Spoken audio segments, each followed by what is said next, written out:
Hey, folks, welcome to Citizen Watch. Yes, we're back on the air. We actually never left. I don't know if people may not have got our little April Fool's joke last Tuesday, but this was the Thursday edition, April, 3rd, I guess it is, of Citizen Watch on KYOS AM 1480. We have Steve Colvard, the best engineer and co-host in AM radio there in Merced on the board. We're not letting Robert touch the controls anymore. Not for a while. And, of course, Robert, the Velvet Sledgehammer Tomasetti, he's sitting there in studio, and I'm Casey Steed, broadcasting from an undisclosed location. But you know what? I'm going to be back next week, back in the saddle, back in Studio C with all my compadres, my amigos. Finally. The three most eligible bachelors will be in one room, girls. So yeah, but because you're 320 pounds, you represent a little more than just one. Hey, first of all, hold on. I'm not 320 pounds, and you should be talking over there. I'm playing racquetball. I'm svelte compared to you two. You I weigh fill out less. a set of Dockers pretty well there. So yeah, sure anyway, I do. I'm a 38-inch waist. What are you? Yeah, 38. I'm a 38 waist myself. Yeah, except your belly over here. You're one of the guys where your belt buckle is parallel to the ground.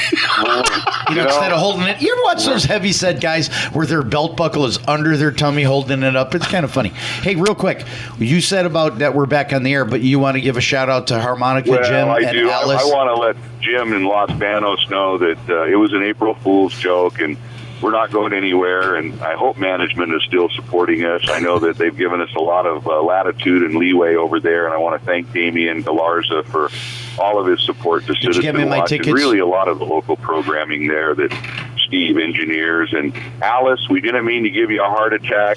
I'm glad you got the joke. It was a cute call. But, we're going to, we appreciate your call, and anybody else that wants to call in and leave a voicemail comment there at the radio station. You can always send a letter to 1020 West Main Street, Merced, California, 95340. But what's our phone number at the station, Steve? 722. Why are you looking at me? What the heck do I know? 2191, I think. 722-2191. We got to know that. 2191, and then, of course, we do have our tip line, which is 406-8728, 209 area code. That's my phone. You can call me direct, and then, of course, Robert, what's our email address? Email address. I forgot. Email address is, I'm going to have to look that up. I gave it to you guys. I mean, why are you quizzing me? I think it's citizenwatchmerced at yahoo.com. Yeah, citizenwatchmerced at yahoo.com.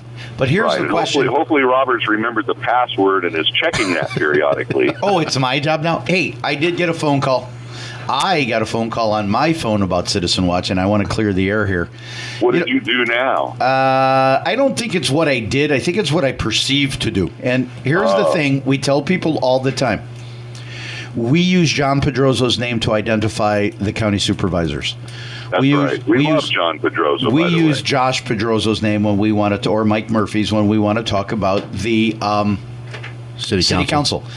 And the situation is we have rapport and reputation with people that's second to none. Frank Quintero, when I talk about the city, we always use Frank's name. And we do that because it gives an identifier to it. People can identify with it when you put a name with it. And it's the same thing we do when we complain about things. And we try to preface everything with, Joe so-and-so, love him, but... When we do that, we are not making criticisms of the person. This is not personal. And I got a phone call, which was very nice, from Eddie Maka. Eddie Maka is a UBS advisor with Clint Moore. I owe an apology to Clint Moore because Clint Moore is one of our biggest supporters, and I think how I couched the words, it came out wrong. What we were talking about is it was a little snippet on consumer finance, and we were talking about stockbrokers. And I said that stockbrokers are not your friend. They make money whether you make money or not. That is a transaction, and I didn't preface this with that's a transactional broker. He gets paid on the transaction. Whether it makes you money or loses money, he gets paid that way. From what I found out from Eddie, who kind of was kind enough to, reiterate the difference. Eddie Maka and Clint Moore are not brokers in the traditional sense. They're more advisors. So I believe, my opinion, not actual fact, but I believe that they get paid for doing advisory capacities and not transactional. And Eddie took a little offense to that because I didn't delineate, and that I tried to preface it with, Clint Moore's our friend. I don't want people thinking that this is a personal thing. This is just the way it is. This is just life. It's kind of like when the supervisors make a boo-boo, or for example, the barbecue rib thing. Casey in the Merced County Times lists John and Josh Pedroso and their crew being the best barbecue team in Merced. Well, that's great because John and his brother Ted do cook. I've never seen Joshua Pedroso pick up a spatula, a spoon, stir a pot. Now, I tease them because we're friends, okay? But the situation, people, is, and listeners, when we say something like that, unless we specifically call people out, like my Winton trip with Deidre Kelsey, that is something not about Deidre as a person. She's probably a marvelous young lady. She's been married for a gazillion years, so I think Mr. Kelsey might take offense if I said anything derogatory towards his missus, but her performance as a county supervisor is something that needs to be addressed and corrected. So for everybody that we've ever talked about on the show, Pat Lunny, Larry Morse, John Pedroso, Mark Hendrickson, all of you, it's not personal. It goes on and on, but you kind of went around the mulberry tree there. Now, let's just clarify when we talk, because Clint Moore is my financial advisor, and I know that Clint is a good guy and he gives great advice, but these guys don't do it for missionary work. Now, I think every time they do make a trade, they get a little juice on that, don't they? No, that was what Eddie was trying to say. In the old ways, like for example, you go to a brokerage house and you make a transaction, you buy a stock. Okay, you've not made any money or lost any money. Transactional brokers will get a cut of the action. Right. The market goes up, down, sideways. You sell that stock, a transactional broker will make a cut on that. From what Eddie explained to me, Clint Moore, who is our biggest advocate and our biggest fan, and we would love to thank And Clint. He's got a great radio voice. He's got a very great radio voice. We're going to get him in here for some commercials. Yeah, we should. Anyways, so Clint Moore, he is an advisor. So I believe what they do is they do transactions for you. They don't get paid on that. They get paid on the management fees or something of that. I am not absolutely correct, but Eddie and I told him, I said, anytime we do anything consumer finance oriented and you disagree with something, pick up the phone and give us a call. And he did. And I appreciate that, Eddie. And shout out to you guys at UBS for continuing to push the stock market up. We appreciate that. All the 401k people in Merced and the United States appreciate the big gains that they're earning. Thank you guys. Just want to let you know that I deserve criticism for what I said. I got it, and I would like to set the record straight like we always do. Yeah, and it's nothing personal, and going back to the rib fundraiser that the Pedrosos are having at the Merced Fruit Barn on May 1st. Yeah, May 1st. It's to benefit, I believe, a very good cause, cancer research or prevention. I'm not sure. For those that don't know, Mr. Supervisor, what's his name? Supervisor, the big guy with the cowboy hat. He is a cancer survivor, and that is one of his biggest causes. When you see his large truck driving down the road, you know it's John's, because when he passes you by, you look on the tailgate, and it's got the ribbon for breast cancer and a ribbon for prostate cancer, the red and the pink and the blue. And that is a cause that is very dear to the Pedroso family's heart. Kelly, his wonderful wife, puts together a team for the Relay for Life, and John supports it. The only thing on that is it's that all proceeds will benefit the team, which is great, but they didn't tell us how much. And I was just teasing Casey earlier. Sounds like a supervisor wrote that because the cost is hidden. It's kind of funny, and you said you never see Josh cook a rib. I have a feeling after he had that big flare up and lost some hair on top, maybe he doesn't get as close to the griddle. You think he was singed? As he used to. No, Josh, when I go to functions, now here's the thing. Ted Pedroso is the quiet one. Ted Pedroso is John's brother. He's quiet, yeah. And he's in the construction, it's Pedroso Construction, and Ted is the real spearhead of the cooks. John's more of the PR guy, but Ted really is the one that goes. We had Mel Levy's function over at the Boys and Girls Club, and they do a pulled pork and a pulled beef. I don't know how they do it. It's super. They're very well known for their Portuguese beans. I think John is the certified tester, isn't he? Doesn't he taste everything? He sure as hell looks it. I don't know. Don't you think that he looks it? Well, now here we are. We're belt buckles facing the ground. Anyway, we're teasing. We're teasing John. John, it's not personal. John's getting svelte, man. He's really trimming. You know what happened is that you haven't seen him in a while, Case. He doesn't smoke cigars. I know. He used to sit in my chair, and it felt like a meteorite hit it. But I hear he's kind of pared down there a little bit. Yeah, he's lost about 3 pounds. I don't know in what butt cheek, but to me, he's still a big man. He fills out that truck pretty good. We love John, and John has a very good sense of humor, but unfortunately, on the flip side, he takes a lot of things emotionally and personally, and he's very passionate about what he does, and sometimes we get feedback from John on things we've said, and again, anybody that we say, only 2 people that I have ever talked about that it's not personal, it's your production and your performance, is Vinny Scambray. I'm sorry, it's Vinny. Vincent Scott. If my brother's stuck with the name, so are you. V. Scott Scambray, Deidre Kelsey. When we call you out, it's not personal. Vinny, I don't know you from a load of wood. You never invited me to your house. Maybe if you did, I'd probably warm up to you, but no. Hey, where are you going this weekend, Robert? I'm going to see Momo the Roach. Really? Where at? My dad's house in Las Vegas. You're going to Vegas? Well, it's funny. There's a medical marijuana job fair this weekend from 10 to 6 p.m. Well, that's the wrong brother. At the Compassion Nevada Consulting there on 2800 Highland Drive. What I'd like to know is why do you know so much about it, Casey? Well, I didn't know if maybe you were going for ulterior reasons, but that's 10 the wrong to 6 brother. p.m. over there, and I guess they call it the Green Rush. Whatever. To the Gold Rush. So. No, my brother Vince wants to go. My brother Vince is staying with my dad for a little while.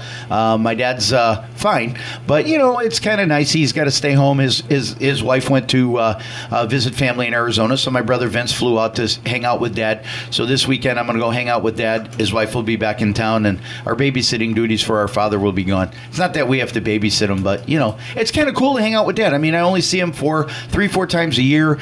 Our parents are getting older.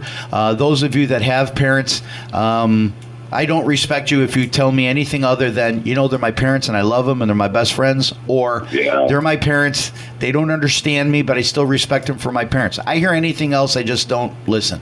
I know Robert always gives people, when we go out to eat, he'll see parents and children together, and the kids are sitting there texting and not paying any attention to it. It bugs me, and I'll tell you why. Robert always gets this rap about. I saw that last night. Your mother. My brother. You have them, because it's very true. I lost my mom in 1998. Right. And I miss her. We were 50. My mom was. Day, and it's one of those deals where.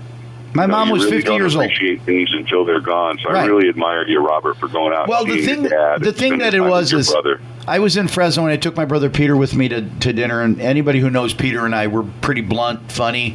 We say things the way we feel. And my brother and I was with a client, and he went and had dinner, and I bought his dinner. And he said, Robbie's out there smoking a cigarette when he's done. He said, I saw 2 people. He said, I lost mom at an early age. I give my left gonad. Okay. He said, I give anything to have one more conversation with my mother. And here are people. Right. A woman is sitting there playing on her phone. The daughter's playing on her phone, and my brother looks and he says, they don't know what they have. And, how many times have you been to a restaurant? You got 4 people in a booth. Everybody's texting. Nobody's talking. What has happened to our society? Hey, ask Steve about when we went for pizza last night. Yeah, there was a group. There was a group of 4 young ladies from the UC that came in and sat at a table while they're waiting for their pizza to be prepared, and they all got on their cell phones. And so what does Robert do? I go, are you guys texting each other? That'd be pretty kind of silly, wouldn't it? They laugh half-hearted laugh. They up and leave, bacteria came in the Casey, room. I'm sure you've been in my shoes before. All I was praying about, get that pizza done so I can get the hell out of here before he goes any farther. I could tell you some things he's done to waitresses. He goes from 0 to weird in about 2 minutes. Then he starts trying to negotiate to buy a hat from the people that are a Domino's pizza hat. Casey, how many hats do I have? Well, you ought to see all the free swag this guy gets from all of the merchandise. All you got to do is ask. Well, the manager down there was having none of it. Yeah, it's one for me and one for Robert, the way I find out. But I'll tell you, he's a salesman, that's for sure. Well, ice to Eskimos. Well, I'll give you 2 examples. Is Rick Kirby and Joe Marchini. They own businesses. Joe Marchini owns Marchini Farms, and Rick Kirby owns Kirby Manufacturing. And what's neat about it is they're like, well, you're out all over. Yeah, so Rick gives me this $100 jacket. It's a Carhartt jacket.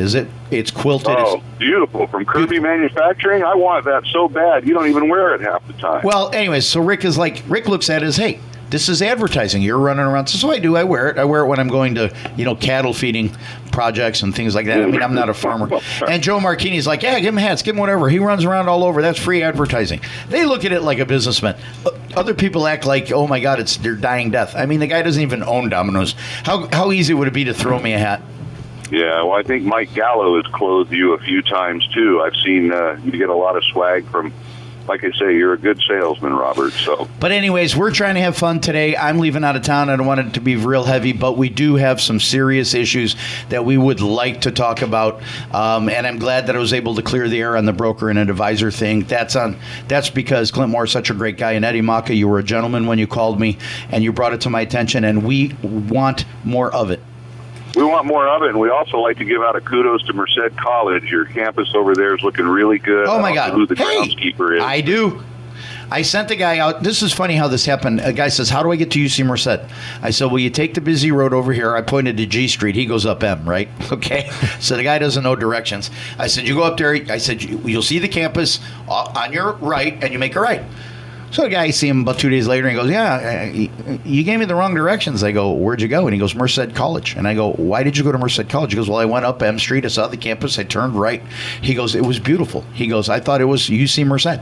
He said, it is green. It is gorgeous. It is a fantastic facility. And I'd like to give a shout out to Dick Vitito, who works his butt off, him and his crew, to make Merced College.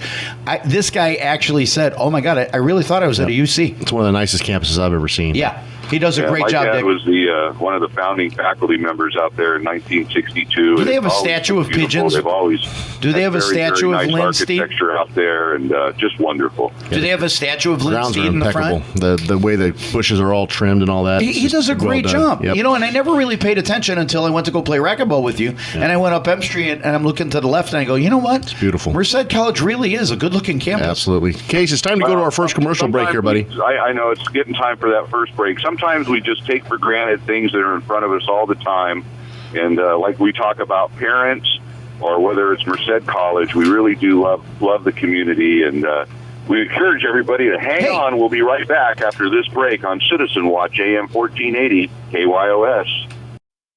Hey folks, welcome back to Citizen Watch, the second segment on this April 3rd, 2 days after April Fool's Day. We had a little fun with our radio audience and kind of a little joke that we were off the air, but no, we're not off the air. We're going to be around for a long, long time, folks, and we've got some things in the fire. Be careful, I'm going to Vegas.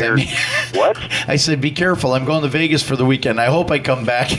Yeah, some things never change. Robert interrupts me every time I talk, but hopefully we talk have in the fire, folks, about we might be on TV. We might be TV stars. We have Don't give that secret gentleman away. that wants to come down and tape our show live and put it on YouTube so you can actually see the three amigos and all. It's like making sausage, folks. It's just like government making this show, and so people might be interested in that. So it might be another outlet for us. And who knows where that may take off. We're still in the early stages of that. But again, welcome back to Citizen Watch on AM 1480 KYOS, the voice of the Valley, the power of local radio. We really appreciate all of our listeners and those that call in. Like Steve said, if you want to call down to the station and let us know how you feel about things. Our number, what's our number, Steve? I think it's 722-2191, if I'm not mistaken. Okay. 722-2191. Call 406. 2191, and then, of course, the chip line is 209-406-8728. You're more than welcome to call 24 hours a day, leave a text message. You can always mail something down to the station. One thing I wanted to... Hold on, I got a question for you. What? You say we're going to be on TV, right? Well, no, it's potential. We're in the early stages. Hang on. I know. But here's the thing. I'm looking at the measurements of this room, and I'm thinking that if he brings a camera in here, your 310-pound head is going to cover the whole lens. Well, now make up your mind. It was 320 in the first segment. Now I've lost 10 pounds. So, well, of course, I heard. You can't believe a word this guy says when it comes to me. comes to you. And then the cameras technology they have these days, let me tell you, it's pretty small. They can put stuff up in the corner. You'll never even know it's there. So. Okay, got a point that you made, and I'm going to be quiet so you can do your thing. You said that people never remember. You said that people take things for granted. Yeah, that's right. The other day, last night, I got invited to Steve Colvard's pad. Oh, really? You went to the good God, where's this going? cabin over there on the stabbing cabin. 59? Well, listen to this. This was pretty funny. I get to go. We end up. He gets hungry, right? Okay, Casey. He's like, I'm going to be in the. We got to understand. Oscar here is he's buff, and all the Hispanic girls just think he's hot because he's got a 6-pack going on in the whole 9 yards. So we go play. And he's a Lobo DJ. He's a Lobo DJ. Casey. Steve and I look like two turkeys, stuffed, and so anyways, we play racquetball and we play, and he goes, Oscar's in his Hispanic accent. Oscar's like, yes, come on over to the house and we'll have shakes. I'll make shakes. So he makes these protein shakes or whatever. Anyways, I'm like, I want a pizza. Steve goes, butthead. I go, what? He goes, now I want pizza. So we end up at Domino's. So he says, follow me. So I go to his house, right? He lives in off of Highway 59. So I thought, HUD's over to the left. This can't be that nice of a house. Hey, I went to his pad. I got to tell you, anybody's looking for a housekeeper, Steve Colvard is your guy. This guy's house was immaculate. Now, come on. How many of the guys get up and make their bed with a duvet, a duvet cover? Where you put the blanket over the pillow, and you know how it looks in a hotel?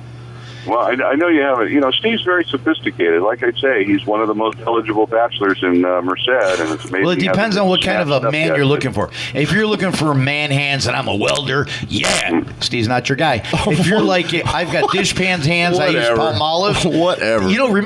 Remember Madge with the little thing? What was it? Yeah, was it a Palmolive? Yep, that's Steve. Okay, let's get off this. Listen, I was reading in the paper about penalties are being increased over there at the county for parking and some other vehicle violations, and they can be quite costly. At what's going on, what they're talking about raising. What are they talking about? For substantial. Some of these fines go up to $1,000. Yeah, well, like we're going for a handicap spot, which is very politically sensitive. There's a joke going out that the handicapped people get all the good spots, but the bottom line is they do deserve those spots. Some of them do. Some of them. I've seen healthy people with placards, with handicap placards, get out of their car, and they were not handicapped. I've seen that several times. Now, Casey, I disagree with you on this because I go to Bank of America, for my ATMs, and I go to banks, and I run into stores, and this is the one that I disagree with you. I know the others make sense. This one, they're going to go from $275 to $1,100 for knotheads that decide that they want to park in a handicap spot. It annoys me. I see able-bodied people with no placard park in a handicap spot so they can get out and use the ATM because they have to be 3 feet in front of the door instead of 155. What about the people that have the placards that are also able-bodied that I see all the time, especially at Millennium Sports Club? Too, Steve. You're right. You're right, but the placard is issued to the person, and the person can put it in whatever car, and you get a lot of people that take those placards and misuse them. They hang them on their mirror or whatever. Well, I see that all the time at Millennium Sports Club. I'm walking in and I see somebody jump out in their athletic clothes with getting ready to run to the Zumba class with a freaking handicap placard in the I'll be honest with you. I did that. My mom had a handicap placard because she had... No, I'm serious. No, I did it. My mom sent me to the store, and I'm like, what the hell? And it was cold. It was wintry. My mom had cancer at the time, and they gave her a placard for the car. Okay, they gave her a placard, and I used it. And I tell you what, I had an older lady in a walker slipping and sliding in Dominic's parking lot. It was in December, and I felt so bad. And the lady looked at me, and I looked at her, and I got the point. All she had to do is give me that look, and I go, you know what? I can walk. I'm able-bodied. Right. These are for people that are supposed to be sick. But what happens is you get some of their caretakers that'll take the placard and run to the store and hang the placard up. Right. It's not. The thing about this story is a couple of things. One, I think the increases, quadrupling the increases, as Jay Struble said over there at the police department, the cost of living is going up. He must be negotiating their contracts. The cost of living. Jay, I don't know what world you live in, but the cost of living hasn't gone up 4 times, okay? And I think to go to $1,100 from $275 is a big hit for the people I agree they shouldn't be doing it. But in my own little town of San Diego that I patrol twice a month, a handicap site is still $452. Now, that's quite a bite, but it's not $1,105. Right. So when they say that they're trying to be parity to bigger municipalities and cities around the state, I disagree. And I would like the supervisors to meet somewhere in the middle. I don't think that they should have these $1,105 fines. Apparently, now, one thing that I find interesting is having no license plate or no front plate, particularly on your car. That's going up to $197. And the reason that we require front plates is, one, it's a law of the vehicle code in California. Not all states have it. But also for red light violations, these toll booths on the toll highways, they take the picture of your car if you blow the toll signal. And so it's usually at the front, and that's why they need the license plate. But what really upsets me is people that think they're above the law, and especially law enforcement. We have a city councilman, Kevin Blake. His dad used to sit on the council. Bill Blake used to be the commander, number 2 in charge over there at the sheriff's department, had a very distinguished career. And he drives around a little Corvette, shows up at every council meeting to watch his boy. And the thing that upsets me about Commander Blake, retired Commander Blake, is he doesn't have a license plate on front of his Corvette because, it just detracts from that nice body line. What makes him above the law where he doesn't have to have a license plate on the front of his car? Now, we're going to start nicking people 4 times the fees. In other words, they're going to go up 4 times from what they are. Why do some of these law enforcement people think that they don't have to comply with the law? It's called professional courtesy in the business, and I've extended it to people I've ran into, firefighters and law enforcement. But you have a responsibility more so than the average Joe. And when you go around Merced driving your Corvette without a front license plate, just because you can and you got a retired badge in your wallet, I think that's wrong. And I just don't think that's right. And I would like to encourage Mr. Blake, Bill, to get that license plate put on the front of that vet, especially when everybody's getting nicked a little more money now. I don't know how you guys feel about that. Don't bring it up to him. I'm sorry? They said don't bring it up to him. Well, I know Robert's confronted him a couple of times at the city council meetings, and, he's like a gnat sometimes. You just want to swat him away. And Bill doesn't like it when Robert brings that up. Hey, when are you going to put a license plate on that vet? But I just find that disingenuous, and you really are held to a higher standard when you're in law enforcement, and this goes for everybody that does that kind of thing. I've given out a lot of tickets in my life, and I've given out handicap tickets. I was working at the University Town Center Mall one Christmas. We do a lot of enforcement there in the parking lot for theft. People put their packages in their cars and go back in and shopping, and you have these organized gangs or youths that go around and break into cars, do car prowls, and take the presents. And so we have a higher enforcement profile, visual profile at that time of year. And I was tooling around the parking lot.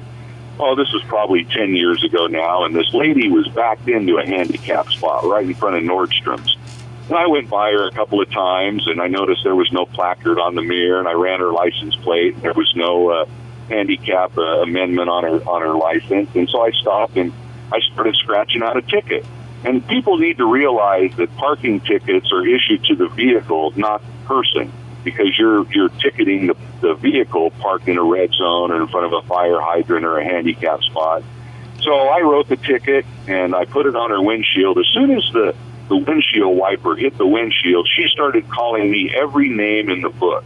She hoped that I would die. She hoped that I got shot on duty. I ruined her Christmas. She called me everything but a white man. And, it was so over the top, her reaction. She had her little daughter in the car, and she was trying to tell me that she was just going to be there for a minute. She had to pick up some, Christmas dress or something. Well, I went by, like I say, 3 or 4 times, and she was there a good 10 minutes. I'm not a jerk when it comes to enforcement. There's the letter of the law and the spirit of the law. And I try to enforce the spirit of the law, not the letter of the law. And so I gave her a chance, but she didn't move. So anyway, when that windshield wiper hit the windshield, she was upset. Boy, she was ready to just tear me a new one. And I said, well, ma'am, you can't park here. You've been here. You shouldn't have been here. Anyway, a county, a city of San Diego transit bus was going by, and the driver was looking at us and, kind of concerned that maybe he should call in. And I gave him the code 4 symbol. Everything was okay.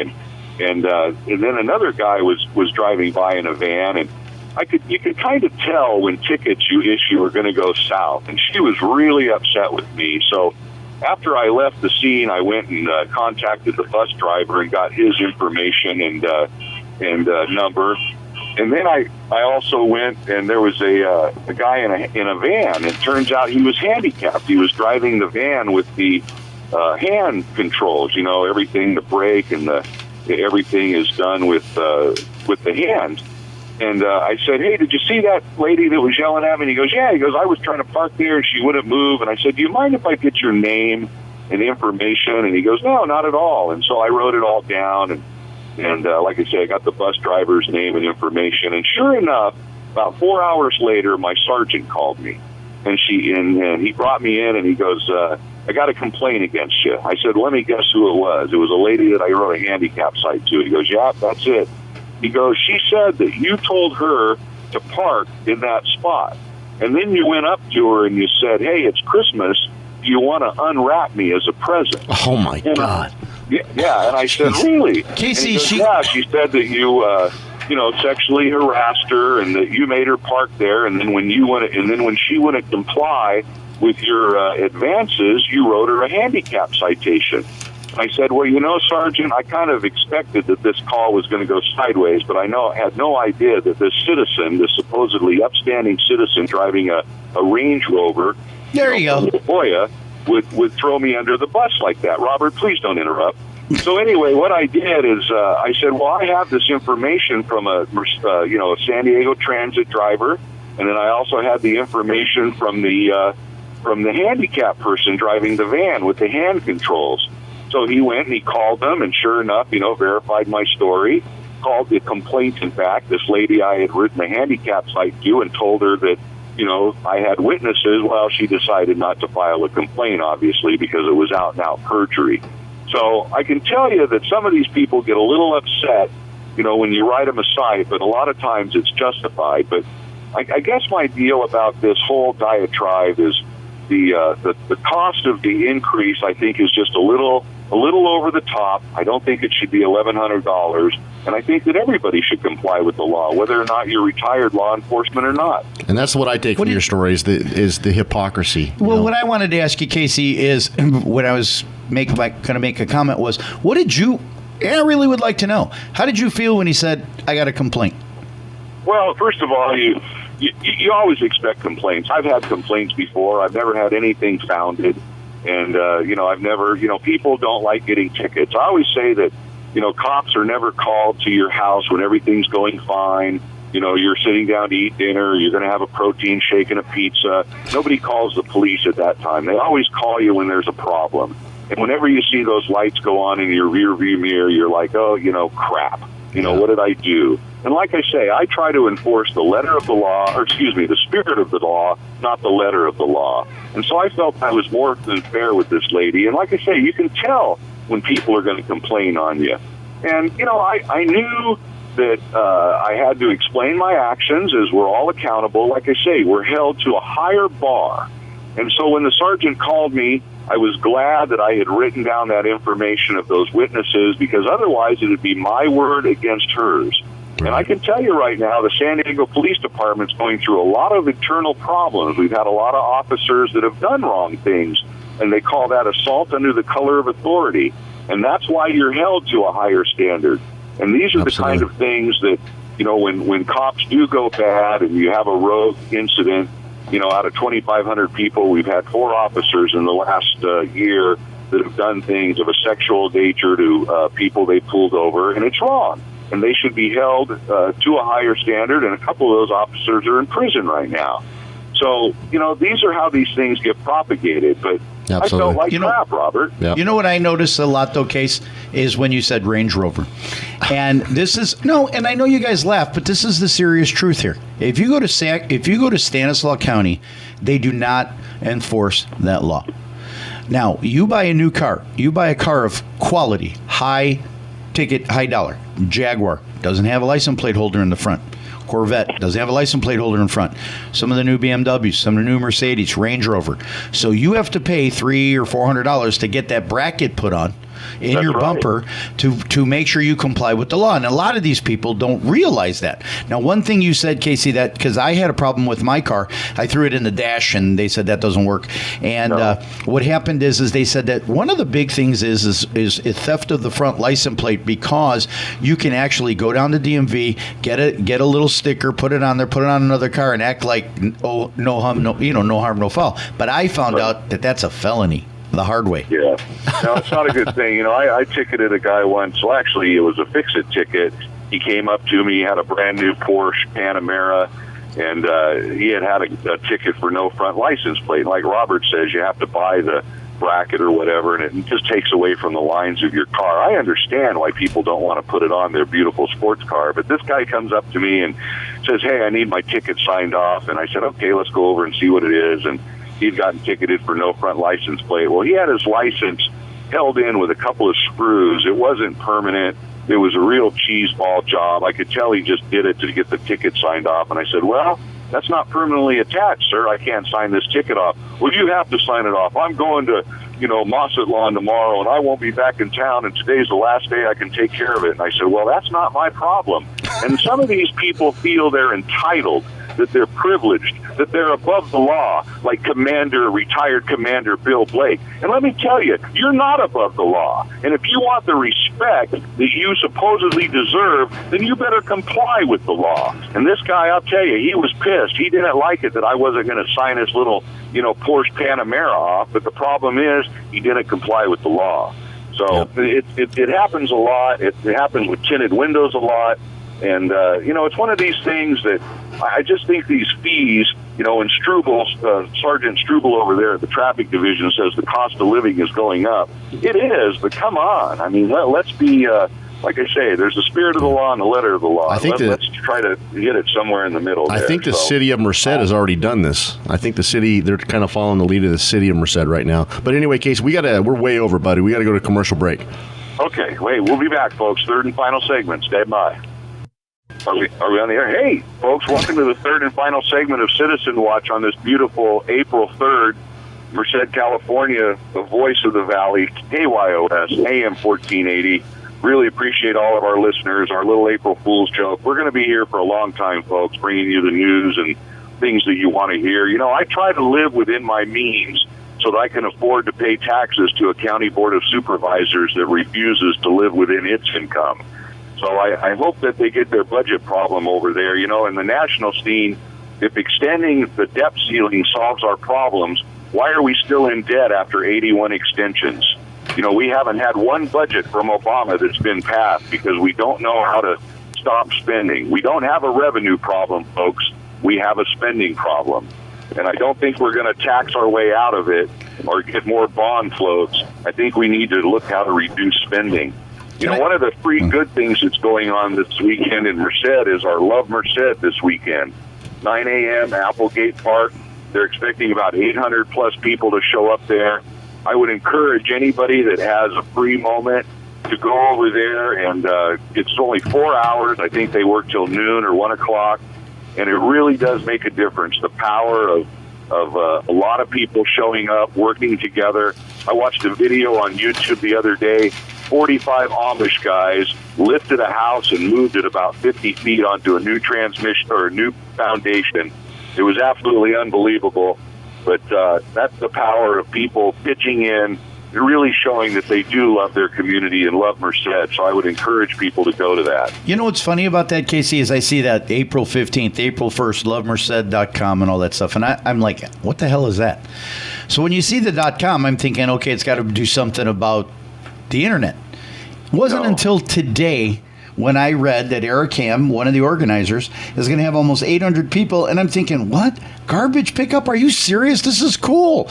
And I did it a couple of years ago with Councilman Mike Murphy. We worked over there at the food bank, sorting out the food that they get into the different, categories, soups and dry goods and baby stuff. And Right, but we work together for 4 or 5 hours. There's people that are going to go down Bear Creek and clean out all of the trash that our homeless people have left over there for us. Right. Like I say, it's a really, really good cause. But if you can't physically work, they'll take money too. They do a lot of good things in the community. Here's something that I thought was great. About the fourth paragraph down, it says, for those less inclined to get dirty or do any heavy lifting, organizers need donations for future efforts for care packages. Merced County Blue Star mothers and families are making care packages for men and women in the military, and the package will include food, toiletries, and other items. I think what a neat thing to do, and I think this year, of course, I'm going to be out of town, but I think next year you want to pitch in, and let's go do it. Well, I think we all should, and I would like to say encourage anybody that's listening to our show tonight. Obviously, if you hear it Saturday morning at 6 a.m., but I don't think our Thursday show's at 6 a.m. I think our Thursday show at 6 p.m. But anyway, I would encourage people to go down there to Applegate Park. You can't miss it. They have a bunch of tables. You can volunteer for whatever you want to do. They have, like I say, the food bank, Merced. They paint old houses. They pick up trash. It's just a really cool community involvement. And I think that people will really like that. So I would encourage that. How much time we got, Steve? I know we've gone late. Enough. Keep going. We got about 5 minutes. Keep going. Okay. Hey, I just wanted to let people know that our felonious Democrats up there in Sacramento keep giving us the hit. We've had Senator Yee. He's a big gun control advocate. He's trying to sell shoulder-fired missiles to the terrorists, trying to give, gangs guns. Is that true? That is true. They want to take it away from you and I, but it's okay to get a few campaign donations. Senator Wright, he doesn't know where he lives, convicted of 8 felonies. And, of course, my favorite, Mr. Calderon, the Calderon family, they don't know what a moral is if it hit him in the face. So we've got those 3 guys that are felons, and they've lost their supermajority. But I found it interesting that the Democrats have canceled their big golf event this weekend at Torrey Pines down there in San Diego. Beautiful golf course. I've golfed at many times. They were going to have the Pro Tem Cup. And this is where the lobbyists and the Democrats kind of mingle and fornicate and sell out to each other. Get all their money together. And they decided that with all of the shenanigans going on, maybe it's not a good time to do this, because their public perception is in the toilet, folks. If you ask what people think of Congress and government in general, very low approval rating, and even the Democrats have figured it out. It's not a good idea to go up there and get their little payoff this weekend. So I got to give credit to Steinberg for at least not being so out of touch that he realizes this was a bad idea. Yep. And I think one of the things that results, or one of the reasons that contributes to that low opinion of the public, is the very thing you've been talking about this entire show, and I can sum it up in one word, and it's hypocrisy. That image that they live by a different set of rules than the average person that they work for does, and until that stops, I don't know where we go. Well, it's kind of like you and I, Steve and I, yesterday, Casey, we got done playing racquetball. We were in the hot tub. We were talking about Obamacare and all this stuff. And, to Steve, for a man who doesn't have health insurance, and Obamacare helped him. It did. But he looks at it. I think President Obama, I have health insurance for the first time since I worked for this company. And I thank him for that. Well, okay, but the problem is he looks at it that way. I look at it that the man has lied. And I said it needs to be scrapped and started over, and we disagreed. But what I was going with this was its image.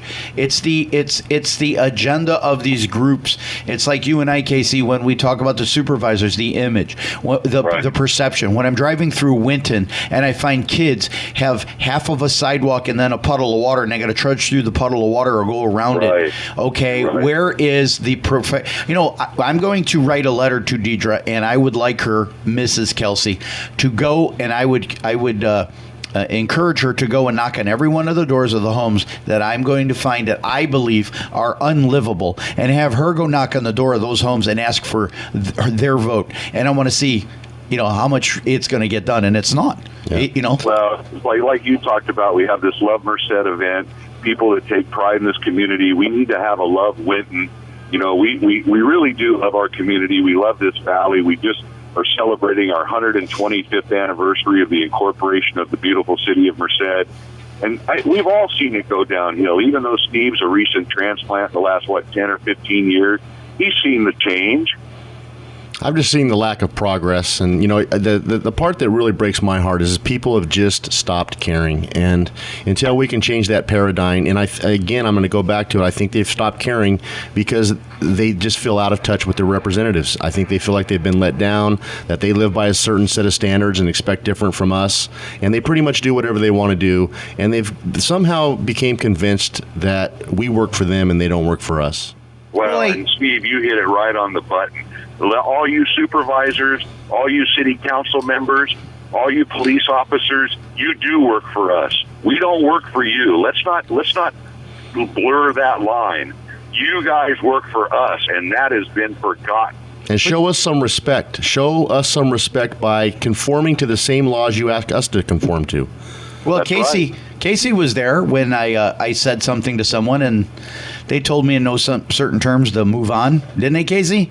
That's right. They told you to get out of their face. And like I say, some people don't, it's that old line from the movie, you can't handle the truth, because some people just can't live within it. And like I say, I'm not perfect by any means, folks. A feet of clay, you've never seen a man with more faults, and none of us are perfect.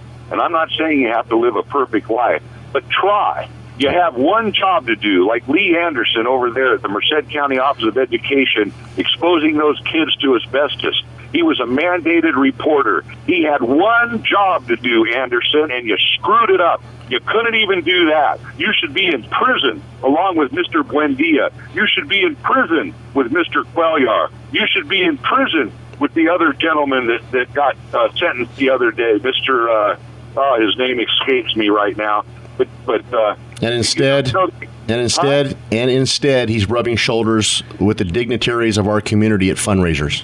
And That's smiling. Right. He shows up at the League of Women Voters and asks these candidates questions. He is a hypocrite, not number one. And we pay him a very good retirement for his lack of action in that instance, and we're going to be paying millions of dollars for the next 50 years over that. I'll tell you, that's what gets me, folks, is these electeds, these people we put in power, just do your job. It's not that hard to do. Trust me. And the only way we're going to get out of this is if people become involved again. And care. Yep. That's right. I mean, how many times... Just to let people know, Windows XP support ends April 8th. For an old dinosaur like me who still has Windows XP, I don't know what I'm going to do, but hopefully I won't. My computer won't die on April 8th. You know what you need to do? You need to sell one share of your Berkshire Hathaway holdings and go buy a new computer. Well, I'll tell you, I'm kind of a dinosaur. If it wasn't for Bill Gates, I don't think I'd be able to navigate the net. But Case, anyway, we're out of time, buddy. Out of time. Yep. Take us home. Hey, To good. thanks for listening to Citizen Watch on this Thursday edition. We have Steve Colvard, Robert the Velvet Sledgehammer Tomasetti. My mom always used to say, a woman's work is never done. A man works from sun to sun. Robert, what do you have to go out with? Good night, Mrs. Calabash, wherever you are. Goodbye, folks.